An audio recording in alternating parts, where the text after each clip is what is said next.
Hey friend, welcome back to the Created Worthy podcast. I am your host and fellow worthy warrior, Danielle Damrell. On this show, we are creating space for genuine connection by unifying women of all ages, backgrounds, and experiences. So grab your favorite drink and get ready to listen as we take a deep dive into our stories, making sure to honor and protect them in the process. We will also uncover the threads of creative processing that have already played a part in each of our lives. When we know how to utilize this as a skill, we can continue growing into the joy-filled, triumphant women we are created to be. You are created worthy. Hello, welcome back. This is the 50th episode of the Created Worthy podcast, and today I am joined by a very special guest and worthy warrior, Blake Goucher. Blake is a best-selling author, podcaster, and the founder of the Crappy Christian Co., which aims to teach women how to use their God-given gifts for the kingdom. She is also the host of the popular podcast, Confessions of a Crappy Christian, a weekly show that specializes in conversations with guests about their passions, struggles, and all the things they aren't sure that they can talk about. Blake is a proud Enneagram 8, American history buff, and playlist enthusiast, and her primary goal in all aspects of her ministry is to tell the truth while always pointing people to Jesus.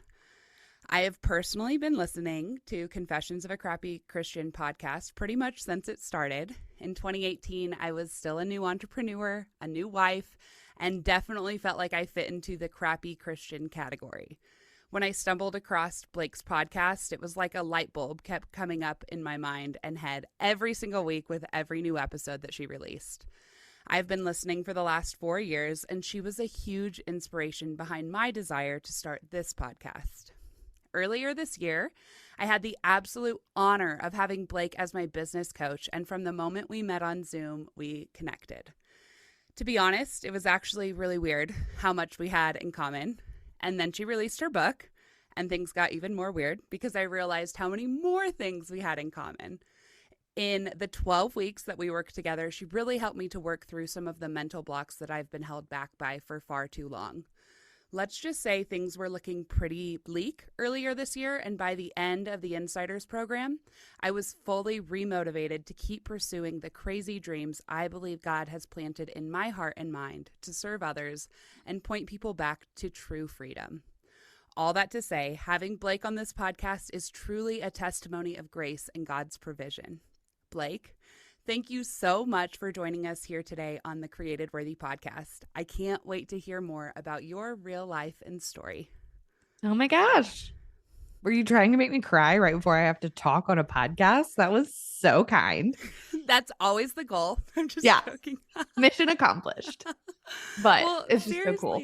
Thank you so much for being here. Oh, I'm so excited. So I would love to just start with a quick little recap of where you're from and what life looked like for you growing up. Yeah. So grew up in one of the few like intact homes of my generation. My parents are still married. I'm pretty sure they just celebrated the anniversary of like their 38th year of their first date. They're freaking adorable. And so grew up in a Christian home. They both love Jesus. But unfortunately, we were going to a really legalistic church. I think my parents understood and grasped grace and the finished work of the cross. The church we were in didn't very much. So I kind of grew up with these like two conflicting messages, right? Theology of grace and a theology of law. Yeah. I see a lot of myself in my eldest daughter, which is the gregarious, vivacious, command the room, all of that. I was always the loudest one. I jokingly called it like a megaphone amongst whispers, and it's still that way today, but had a great childhood and a great, high school years with its stuff for sure. Like, I think all have it. Exactly. Like, I think growth and maturity are being able to look back and say, my parents did the best with what they had. It wasn't perfect, but they did the best with what they had. If they did, sometimes they didn't. Sometimes people had parents that didn't do the best with Right. what they had, Fair. but I'm very lucky, very blessed to have a really incredible family and really incredible like starting place. I love that.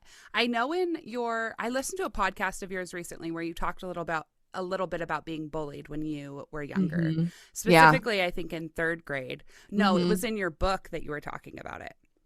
Yes, I went to a private Christian school from kindergarten to 4th grade, and by 4th grade my parents had to pull me out of it because I was just being bullied so relentlessly for I mean everything from my name is Blake, and at the time that was not cool. It's cool now, but Yeah. it was not cool then. It was a boy's name then. And I was kind of weird, but like not in a weird way, Yeah, right? not Like like a harmful way. not Not in a harmful harmful weird. way. Just like Right. I was personality. right. I didn't like the things that like I was never into Pokemon was real big at the time, was never really into it. I knew every word to like every Garth Brooks song that existed, but was like kind of into Backstreet Boys, but like not that. And I preferred to read and do ballet and stay inside. Yeah. And so it's crazy now being an adult and looking back on it. And I mean, my parents again like did the best what they had. They pulled me, they homeschooled me, and then I went to a public high school and had a much better experience. I really didn't get bullied. Like it wasn't a bullying thing. And I feel like using that word is such a buzzword Right. now, but I mean it was Yeah, I pretty mean, you bad. got pulled out of school because it was Right. so bad. Yeah. Right. Yeah. Oh my And I mean, it gosh. was in that the Christian private school environment. Like it just doesn't, it can happen anywhere. Yeah. Yeah.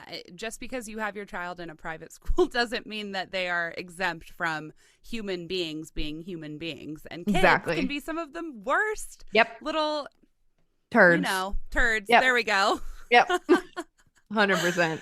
So you moved into public school. How was that transition from going to a private school for your early childhood and then going into a public school? I assume there was like some kind of transition there that you were like, It was. I mean, I did homeschool for 2 years. okay, So did the 4th grade. I did fifth, sixth, half. No, that's not true. I did fifth, sixth, seventh, half of eighth. So it was three and a okay, half years that I was homeschooled. I'm this like I'm an ambivert, which I know some people say doesn't exist, where you're an extrovert and an introvert. that Like, totally exists. yeah, like I can, like I've said, like I can show up and I'll start the party, but I'll leave first. Is how I describe And it to you've people. always been like that? Always. I've always been like that. And so the homeschooling was not a good fit for me. This is before like co-ops were really a thing. Like Yeah. the homeschool landscape has changed so significantly in 30, 25 years. So did the homeschool thing, wasn't really a great fit for me. And then 8th grade, halfway through the 8th grade year. So I entered the year halfway through, and all of these kids had pretty much gone to school together since kindergarten. But I went to a massive public school. Okay. Well, I went to a junior high, and then it fed into like our high school was a feeder for like 8 junior highs. It was huge. I graduated with like Whoa. 600 people. It was humongous. Okay. Yeah. I'm thankful for that because it like there was enough space for me to slide in. Yeah. So I really kind of found a little group of girls in 8th grade. Like when I came, a couple of them lived in my neighborhood. And I mean, can we all just acknowledge that for the most part, high school girl relationships are super toxic and Yeah. unhealthy? Like In it's just general. it's not Yeah. great. But again, like I feel like I've said this a million times, like we did the best with what we had. Yeah. Two of them are I was really lucky that my childhood best friend was at that high school. So I've had the same best friend since elementary school. So she kind of allowed me to like meld in, and I really just kind of like bebopped my way through high school and college. Like I did not peak in high school. I didn't really even peak in college. Like I kind of flew under the radar. So you weren't like the commanding the attention per se in your big public high school, like you were able No, to just oh kind of no. No, okay. I didn't partake. I wasn't running for anything. I was never on homecoming court. I was not popular at all. I Okay. was funny and I was The smart. Yes, I totally relate to that. I feel like Yeah. I had like 7 different enrollments in high school for a variety of reasons. Wow. I was expelled twice from Yeah. private Christian school. Um, so for me, it was like very much like going into huge public school, going out, going to treatment, Yeah. coming back, all of these like different things. And I just remember specifically in high school being like, where do I actually fit? Like, do I have any is there any stability in my life at all? Like, even in my friendships, I mean, I had friends and I would like make friends at a school and then I'd go to another school and I was Mm. thankfully still able to like talk to those friends, but it was like they No, but that's believed very hard. differently, you know? And Mhm. when I went to public school, like, faith was not something that was like even on their radar. And for me, Where are I you was like, from? well, I live in Denver. I went to school in Denver, moved Okay, to see, that's part Nashville. of why. Like, I'm from Yeah. the Bible Belt. So, like, Okay. FCA was a big Fellowship of Christian Athletes was a big thing. Okay, so it was like faith was still even a part of your public Hmm. school experience. Yeah. Wow. That's that as far as like when you hit puberty, because you said you went into public school in halfway through Eighth eighth grade. grade. That's Hmm. the peak of puberty and hormones and all of the different things. And Yeah. I'm sure, were you still going to church at the time or involved in some kind of youth group? A little bit. My parents, when I turned 16, were like, if you don't want to go, you don't have to go. Like, we're not gonna make you go to church. Okay. They had kind of been like, you're gonna go before then. And so I went and I was involved, but it was very surface level. I think in part because a lot of the messaging was so legalistic Yeah. and I'm too much like I'm just naturally rebellious. Like if I didn't love Jesus, I'd probably be an anarchist, you know? Yes. And so it wasn't like I didn't find my people there. I definitely Right. found my people more in public school. Right. Yeah. So, with that specifically, what about purity culture? Like, was that still a part Oh, of yeah. what you learned and grew up in? Huge, huge. Like there's a whole chapter in my book about purity culture because I was not only getting it from the youth group and I was getting it from my parents. Like, and that's a conversation that we've had to have. Like, they were doing what they thought was right. And Yeah. there is compassion and there's grace for that.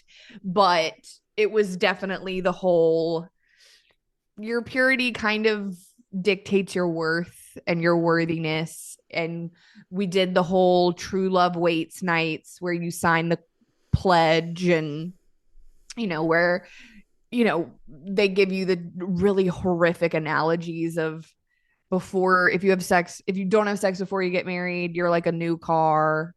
And every Did they time you do have, the tape one? Did you ever? I'm pretty sure they did the tape, they did the chewed Yeah. gum, Uh, all of those. It's just so incredibly not only damaging, but anti biblical. Like, that is not scriptural, mm-hmm. And so, and again, like, I really can look back with empathy and see what they were attempting to accomplish because I do believe that premarital sexual activity is damaging. Right. But there has got to be a way to keep young people away from that stuff without incurring more damage. And desiring like to stay pure, but for a different reason than like you're well, dirty if you're not which pure. isn't a reason. Like, that's not a reason. I can remember being like, why? Like, tell me that when you, I mean, I don't know how like explicit you want me to get here, but like learning the biology and science that when you have an orgasm, your brain releases like the Feel good love chemicals. chemical and Yes. connects your brain to that person. Yes, Like, and like soul bonds and like all of yeah, those things that I soul learned ties, about later in life. right. I mean, like, just to know that would have been helpful. I don't know how much I would have understood it at 15, Right. 16, but at least give me language outside of like, you will get pregnant and you will die. Like, like I needed more than that. And so I definitely struggled in that area. So how did that play into relationships when you were younger in your teenage years? Or even throughout college? Right. Yeah, I didn't have my first real boyfriend until I was in college. Okay. So I made out a lot. Like I made out with people a lot in high school. It went further than that like a couple of times. That was out of like sheer and complete terror. Because I mean, I had friends in high school get sexually transmitted diseases. Mm. And I graduated with an extraordinary number of pregnant. Like it was a normal occurrence to see girls walking around our high school pregnant. Like that was just, it was very normal. So that terrified me. And so I like didn't have sex out of fear, not out of obedience, not out of a decision that was made. It was out of fear. And it was out of like some strange allegiance to my church and my parents. And so college, I got a serious boyfriend halfway through my freshman year, and we dated the rest of my college experience. And it was really toxic and terrible, but also like it was toxic and terrible in pretty much every way possible. And one of them was like sexually. We didn't actually technically ever have sex, but we did everything else. Yeah. And I mean, everything else. I mean, I look back on it. This sounds terrible, but look back and I'm like, you may as well have just banged. Like, like, yeah. That is a technicality that is holding on by a thread kind of thing. And it took me a really long time to untangle myself from the connections, from the bonds, from the lies, from the pain, from the identity. Because if I was still believing my worth was found in being pure, well, like I really wasn't. I knew that I was. Like I wasn't giving myself a pass on a technicality, right. You know? So, I almost feel like a lot of times just in how purity has been talked about. And I do think that there's been some kind of cultural shift now. Yeah. And I don't know about in your region, but like, no, there has. Yeah. Yeah. Just like in general, in our world, in our country, there's a little bit of more awareness about this language, but it was so closely tied to what you do with your body and not at all tied to what's in your heart. And right. That's so crazy because like biblically, it has so much more to do with purity of heart and mind than it does to your body. Yep. So it's 100%. So freaking confusing when you're like, okay, I'm gonna be in this relationship, but because I'm pure, I'm going to not cross that like that one line. Yeah, exactly. Specifically that one line so that I can keep my purity. But then you still feel all of the same things. You still have the soul ties.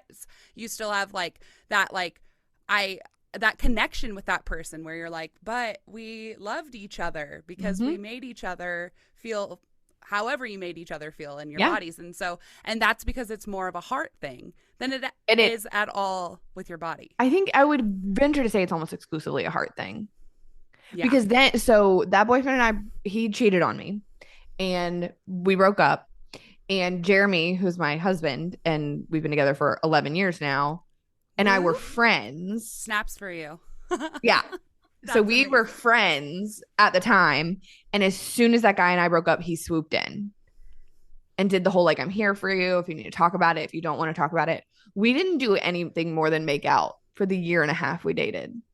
Wow. Until we got married. Was that like super hard? Oh, it was very difficult. And I will be painfully honest. Don't think we would have accomplished that if it had not been that that was really important to him. I was like, about it. I was like, I'm going to marry you anyway. Yeah, exactly. Yeah, like, so yeah, purity culture is interesting. I find that I'm still sometimes like finding threads and pulling them off and throwing them away. Motherhood brings that up, especially of little girls, right? Yes. Like we both have daughters the same age. I think your daughter is like a little bit older than mine, your oldest daughter. Mm-hmm. But they're exploring their own bodies and they are figuring out like different things in the world that they see around them. And I feel like that brings up like so much of those ties of like, wait, like, how do I even approach this subject with you? One, you're so young, but also I want you to feel so fully supported to be able to talk to me about that. Exactly. How have you navigated that even just with your daughters so far? I think just I am painfully honest, and I don't mince words. Like we use the words vagina and penis and this is different and this is what this is. And it's not weird. They're body parts, just Yeah. like your elbow, Yeah. you know? And I did an interview with Candace Cameron Bure like really early in my podcast, and the whole thing is about sex, and it's talking about sex with your kids because that's something that she's pretty open about. And my kids, gosh, so my kids would have been like 5 and 3 when I did that interview. And one of the things that I learned from her was just talking about it like it's normal. Yeah. Like It's just it's another part of not, life. it's just another part of life. And I talk a lot about like the Romeo and Juliet syndrome, that if you see a wall and it says wet paint don't touch, I want to touch it. Mm-hmm. But if the sign had been there, it probably would not have occurred to me to touch the wall, Right. because I would have just assumed. I see a lot of these things the same way, where like if we would stop glamorizing them or making them such a big deal, like the hope is that as your kids hit puberty and do like develop sex drives, that you have made it normal enough that instead of being like, what is wrong with me, which is how I felt, Mm-hmm. they're like, yo, mom, what's this about? Like, Yeah. Like, why am I feeling this way? why do I feel this way? Why did this person say that? Yeah. Right. Can we talk about, that's my hope, is just setting the groundwork now by normalizing things and talking about them normally and talking about body parts normally, that we're setting hopefully groundwork for that to be our Yes. future. I love that. And just so the listeners know, I will link the episode to Candace Cameron. It's such a good one. She had so much wisdom. I think I remember hearing that one. I need to go back and listen to it now, because I'm like, I've struggled recently with like just questions that she's said, and I'm like, I feel like I'm like grasping for words. But sometimes when you have that language, right? But there so are some things that I will tell you that even she's 8, and there are some things that I'm like, you're not old enough. Yeah, You don't have the capacity. Yep. Or the language understanding for me to explain that to you. So I promise I'll explain it to you when you're older. And because not everything is off bounds, when I give her that answer, she's like, okay. Yeah. Because we talk about everything else. That's exactly what I do with my daughter, is like, this is a conversation for, she needs numbers. So I'm like, this is a conversation for when you're 10, or this is a conversation for when you're 12. Yeah. Yeah. Okay, so just another thing that you have talked a lot about on all of your platforms is friendship breakups. And I would love for you to share a little, if you have like one piece of advice for someone who may be facing that and going through a friendship breakup right now, what would you say to them? I think I would say that this is a really great exercise for finding out if you actually believe that God is in the business of taking what the enemy means for harm and using it for good. This is when you get to flex those muscles, because if you do believe that and your foundation is built on the security that you find in him, then this hurts and it sucks, and you're going to cry and you're going to grieve, and you're going to, sometimes if it's a big enough one, like figure out how to do life again. If this is somebody you talk to all the time or do life really closely with, and it's going to be terrible. Like it sucks. And I hate it when people are like, you're going to be fine. Like, yeah, you are going to be fine. It doesn't feel like it. What I feel like about, okay, so all of my SHIT hit the fan in 2019. It's 2022. I would say it took me until 2021 to be like, oh, I'm starting to see the ways he's using this for good. I'm starting to see the ways that he's using all of this pain to refine me and using all of this pain to draw me closer to him. And if I could go back in time, I would have given myself that perspective earlier. I love that.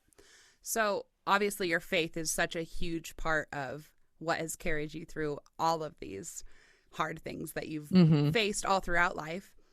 Have you always had a really strong faith? No.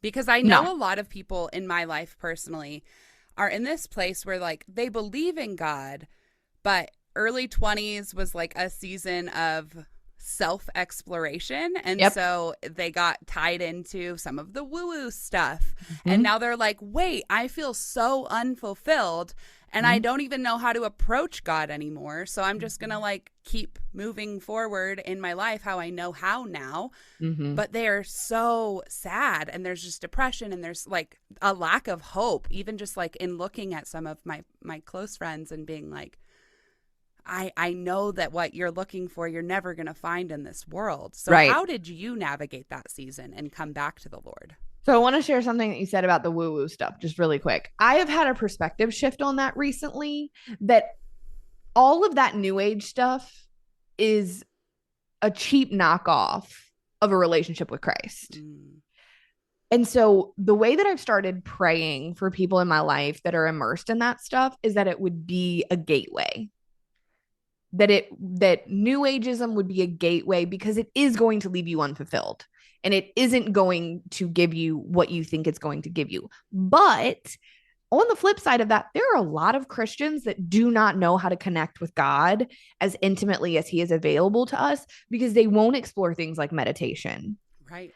or not manifestation, but like asking God. Affirmations. Affirmate. Oh my gosh. Affirmations. That's Yeah. God's idea. Yeah. Energy. That's God's idea. Manifest, like not manifestation, but the idea of God changed my heart to look like what your heart looks like, and then give me everything you got for me. Like that's God's idea. So I've just recently in the last few years, or I would say even the last year, started getting more comfortable, like dipping into some of that stuff and like redeeming it and reclaiming it and using it the way God intended it to be used.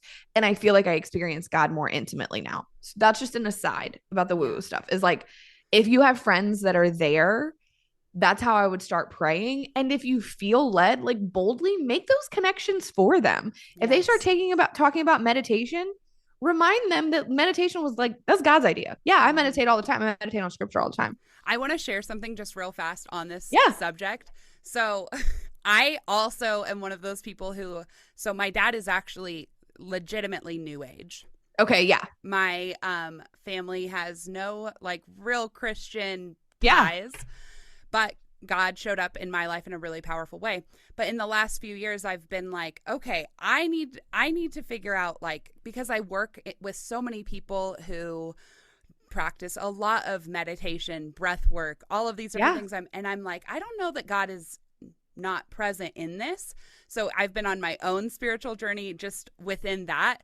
And one of the things that I do, which a lot of people are like, that's way too like, I don't know, like that's not Christian. You're not. I'm like, no, Yeah. I connect with God how I connect with God, and you have no say how I do that. So Yep.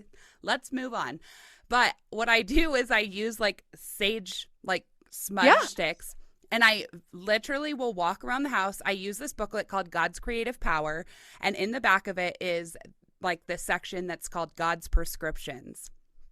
And it's broken down into these sections. So to combat worry and fear, to combat, there's even one section on like overeating. There's one on honoring your body, just all of these different things. And it's all affirmations that are pulled directly from the word of From God, scripture. Yep. from scripture.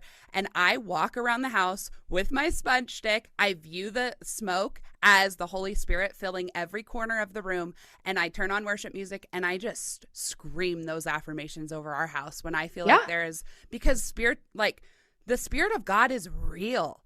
Yeah. And that's God's idea. That is present in the Old Testament. Incense, all of it. Like, yeah. Oils. So my youngest went through about when we first we moved into this house a year ago, where she was not sleeping and she was having horrific night terrors. You better believe I anointed that girl's forehead, door frame, and bed with frankincense and prayed every night. Homegirl hadn't had a night terror since. I need to do that with my daughter's room. Like, yes. That's not new age. That's God's idea that they stole, and they took their eyes off of the creator and put it on the creation. And that is as simple of a shift as it has to be. Wow. Are your eyes on the creation, or are they on the creator? That redeems everything. That redeems everything. It does. My gosh. That is like such a mic drop moment. I'm going to be processing that for the next month. To answer your question about my experience, grew up in the church, grew up in youth group. never connected with it. I just didn't connect with it because I had questions. I've always been very curious, and I had questions that made people uncomfortable and that they couldn't answer. And so I was like, this is a crock of shit. Like, Mm-hmm. this is, if you can't tell me XYZ. So go to college. I actually had like a kind of like really cool existential experience where I had made some really bad choices and was reaping the consequences of those choices, and laid down in a field in the middle of LSU campus and heard the voice of God say, "Are you done? Like, are you done running from me? Are you done thinking you can do this on your own? I have so much more for you than you are accessing." And I like literally my life changed on a dime in that moment. Like, got up, went home. My best friend that I was referencing earlier, that we've been best friends since elementary school, had a very similar experience like a week later. So we got to like arm in arm find a church, buy Bibles and like read them and figure out what the heck we believed. And it was messy. I mean, so the relationship that I got into was after that, but he was this Christian boy that was like the poster child of the college ministry. So I thought I was golden. And I also like just assumed that whatever we were doing like was fine because he Right. was, you know what I He mean? loved God too. Yeah. Exactly. But the reality is that I've been mistreated the most by people who love Jesus in my life. Um, so I mean, I was 19. I'm 33. I'm not going to do the math because I won't be able to, but that it has been a up and down, side to side change and seasons. And I don't even recognize who I was a year ago, Yeah. you know? So I think we think that it's this duality of you can't ever get more of God. He is available to you. But I think you can be capable of accessing more of him Yeah. Exactly. At any time. And at he's any not time. like holding No, everything you've done against you. He's like, no. I'm here. I know. I Yeah. love you anyway. And I Yep. want to Are connect with you going to you. let that stuff keep you from me? Because I'm not. Exactly. Exactly. So, pivoting a little bit Yeah. into your platform now on Instagram and your book, another thing you talk a lot about is anti hustle culture. And I am trying to also jump on board with that anti hustle culture, but hustle is something that really is just naturally a part of me. And I think what I found is that I think I'm more fulfilled when I'm constantly working or striving to be better in my Yep. life or business or family or whatever it is. But how in the freaking world did you possibly break out of that cycle? Have you ever experienced real rest? Ooh, what a deep question. No, probably not. Yeah. Before this year, I would say no. Before I entered 2022, if you would have asked me that question, I might have said yes. I might have pridefully been like, I rest all the time. I took a nap yesterday. But it's not rest. Like, real rest is believing that God is working on your behalf when you're not. Real Mm, rest is it does not all land on my shoulders. If I don't get it all done, it'll be okay. I can't hustle and succeed myself into better graces with God because he already thinks I'm freaking awesome. That's mm, real rest. And so our world and church culture, I mean, like that's a whole different podcast episode, is like how much culture, the line between culture and church is blurring. mm-hmm. But they don't know what to do with that. Like, people as a whole, like we are terrible at rest. We don't prioritize it. We label it lazy. I mean, there's multiple chapters in my book about hustle culture because it's my bend. That's my bend. Mm-hmm. My If I'm gonna fall back into old patterns, it's gonna be being wild and loud and not in a good way, and it's gonna be working my butt off because I am going to find some kind of, like you were saying, satisfaction or fulfillment in that. And that is very attractive when it's the only way you've felt that feeling. But Right. I can tell you from experience just very recently that experiencing real rest 100 times better. I will pick that every single day over the temporary high that hitting a goal, Right. monetary number, whatever, can give you. And so but it's been a process. I would say Okay, let me think in terms of dates. Beginning of 2018, I was like in. I was going to the conferences. I was reading the books. I was like worshiping at the feet of these leaders. I like really largely abandoned a lot of like scriptural truth and traded it for self-development truth. God knocked me into my knee face that summer. I went into adrenal failure. Um, I was just a disaster. And that's really like when my journey started. I started the podcast that December. So it was definitely fruit of, okay, I don't have it all figured out. And like, this is going to be messy and it's going to be in process. And it's been 4 years. And I still, I was telling somebody a story about how much I fell into hustle culture recently. I can't remember what it was, but it was like a launch or something. And I halfway through was like, oh, you're doing that thing again where you think it all depends on you. And you think that if you aren't giving 100% to this, it's going to fail. And then if it fails, then you're a failure. And if you're a failure, everything falls apart. Yeah. Not like none of that is true. So I think just like seeing hustle culture for what it is the first step. Because when you're in it, it feels really good. Yeah. Especially if you're like, oh, like there's opportunities opening and it's like, right. Oh, okay, now I need to hustle a little bit more because right. This is happening and this is happening and this is happening. Yep. Yeah. It's really hard to navigate like, okay, now that I do have this much on my plate, like where does rest fit in? Right. Well, and the great news is that work and hard work are very prevalent in scripture. When I first started speaking out against hustle culture, I got a lot of, so do you think women shouldn't be hard workers? I'm like, what are you listening to? Where did I ever say that? But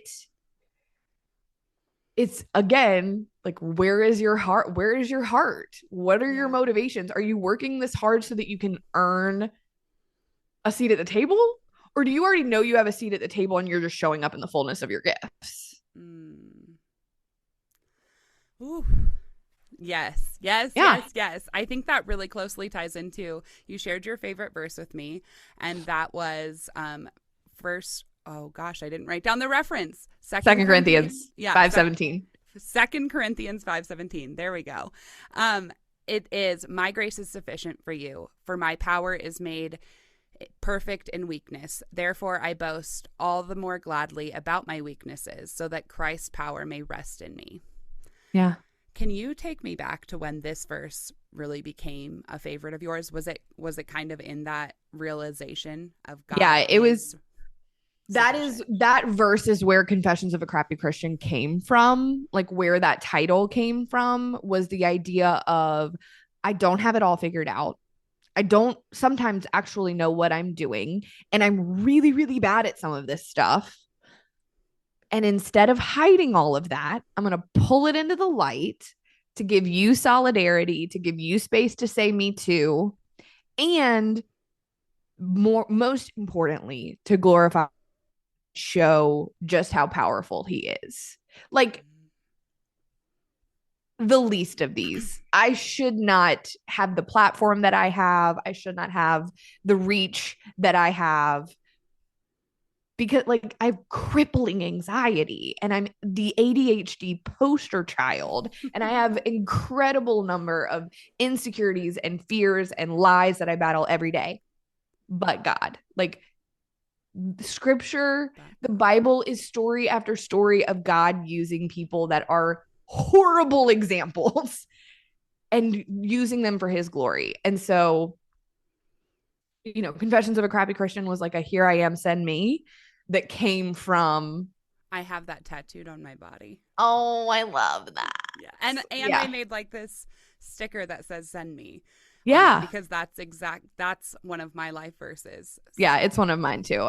It's just, and I think that looks different every single day. Every single day. And it doesn't always mean like send me to the middle of the jungle in Africa. I think it rarely means that actually. Like, I think growing up, that's what I thought it meant. And so I really didn't resonate with that because some people are goers and some people are stayers. We can't all be goers. Yeah. We can't all go. Somebody got to fund it. Yeah. I'd much rather do that. Like, I'm not built for the jungle. Okay. But I can write a check and I can pray for you and I can share your ministry on my platform. So anyway, I think that verse, I've been holding on to that because you mentioned earlier, I'm an Enneagram 8, which I know some people don't like the Enneagram. It's going to be Oh, okay. we like the Enneagram We love here. the I'm a Enneagram here. 4. You're an Yeah. 8. My Yeah. best friend who edits this podcast is also an 8. Oh, perfect. There are so many 8s in my life. I'm like, God, I see you. Yeah. But the Enneagram 8s are pretty adverse to vulnerability. Yeah.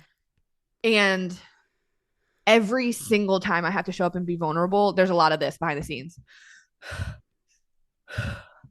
Okay, let's do this. Like I have to like pump myself up because I know it's what God wants me to do. And I know that I'm good at it, but it is hard and I hate it. Mm-hmm. I have like a real love-hate with relationship with it, but I know that it's him like sending you. Like exactly. That is the act of him sending you into what he's called you into. Yep. Exactly. I love that. So, creative processing. Do you know what my definition of creative processing is? I feel like I do, but tell me again. Okay. So, creative processing is a tool that we can all use to activate our creative minds to process a certain intention. So, the prompt that I use is the purpose of enter your creative outlet is to process whatever your certain intention is.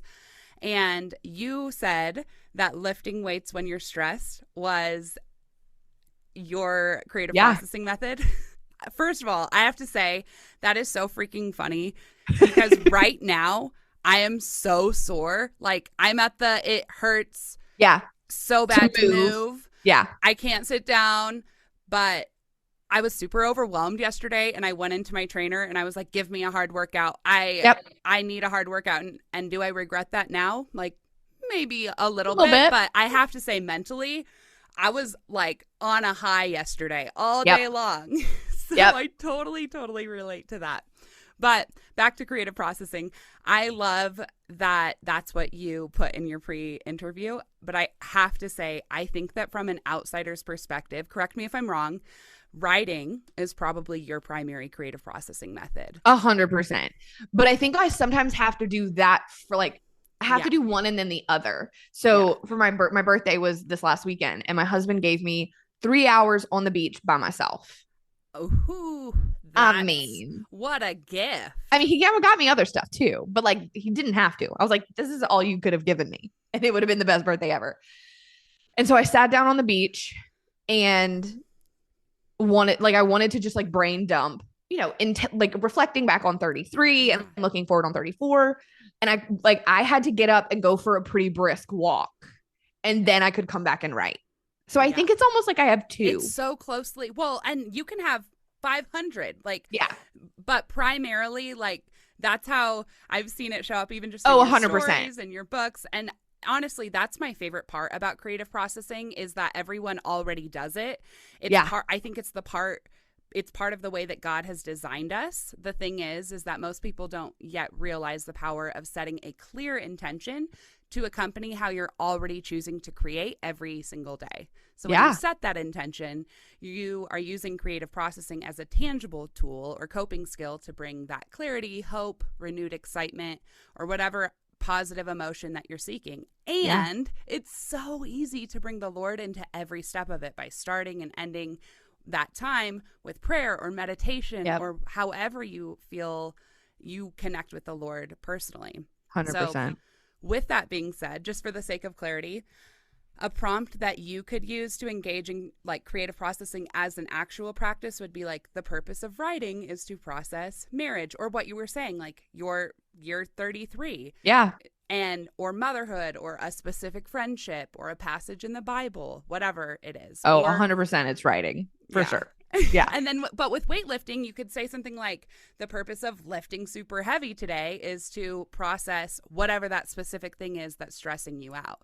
So that I can put it into words. Exactly. Yeah. Because when you're able to make it like simple and clear, it's easier to cling on to that truth when the waves of lies just start to invade our hearts and our minds. And honestly, like we all have bad days. We all have anxious days or feel depressed at certain times.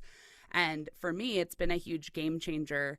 And for everyone else who I've just taken through any kind of workshop or any kind of sometimes I call my friends, and that's a creative processing method. 100%. I'll be like, hey, I need to talk to you about this specific thing. And we'll spend like 10 minutes of the conversation just talking about that. And I'm like, okay, thank you. I feel better. Now let's talk about anything else. Yeah.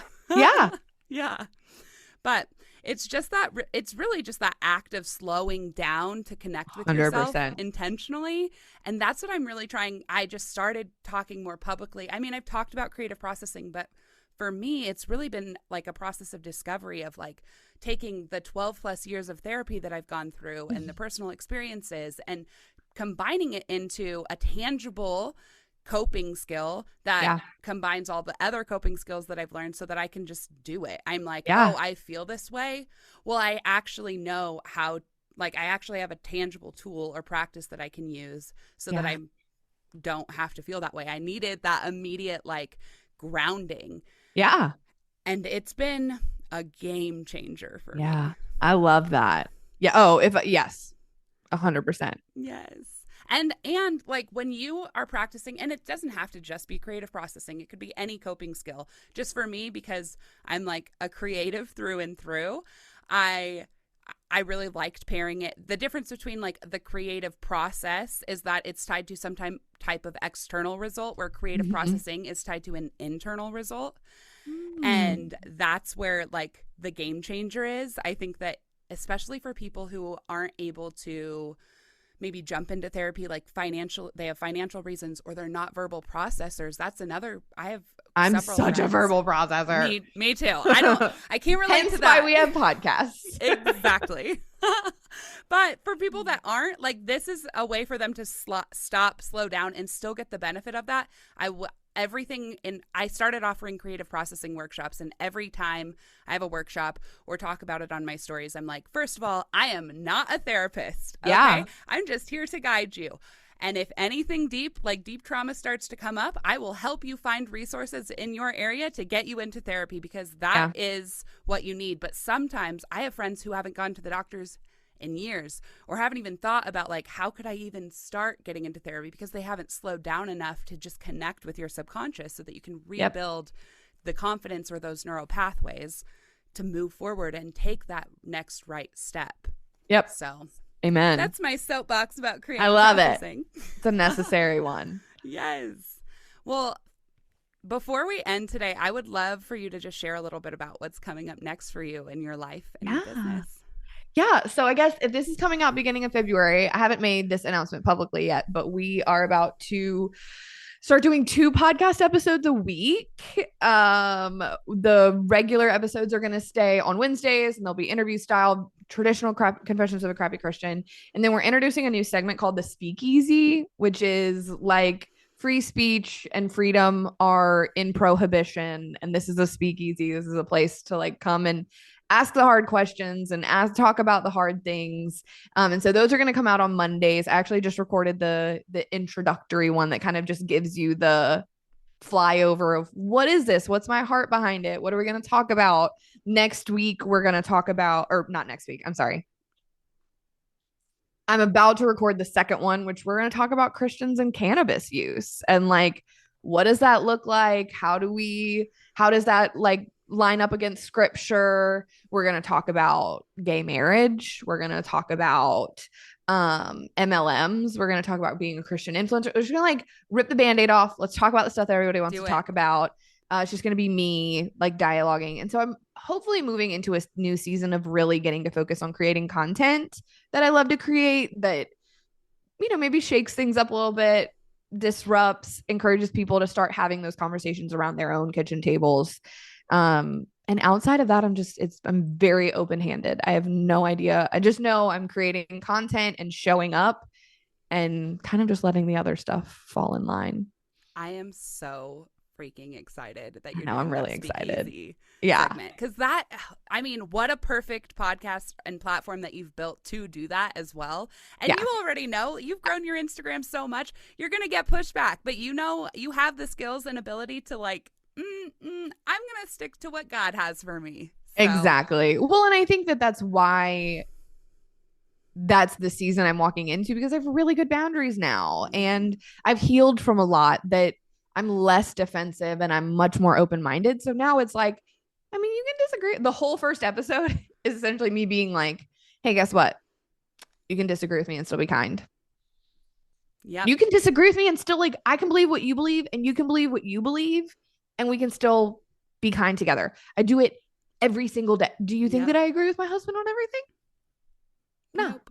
never have, never will. Yep. He's still my freaking favorite person on the planet and my best friend.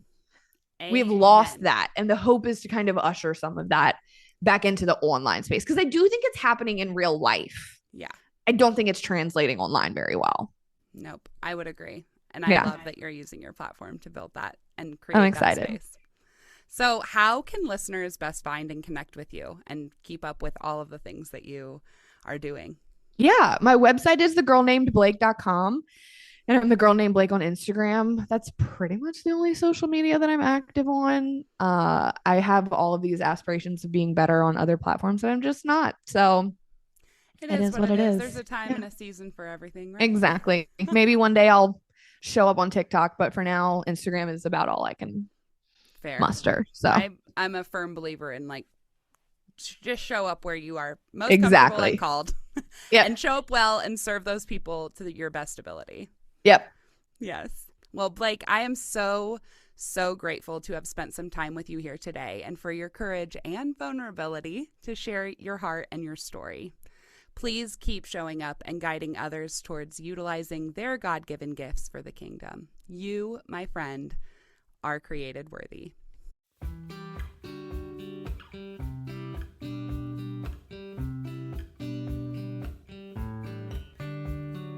Thanks for tuning in to the Created Worthy podcast. If anything in today's show resonated with you, can you do me a huge favor and go leave a 5-star review? This helps more listeners find the show, and it also expands the impact, messages, and stories that are shared here. All the links and guest information are in the show notes. If you're on social media, I want to personally invite you to continue the conversations about these important topics that we're talking about. You can find Created Worthy on both Instagram and Facebook by just typing in Created Worthy Podcast. Can't wait to talk to you soon, friend. And don't forget, you are created worthy.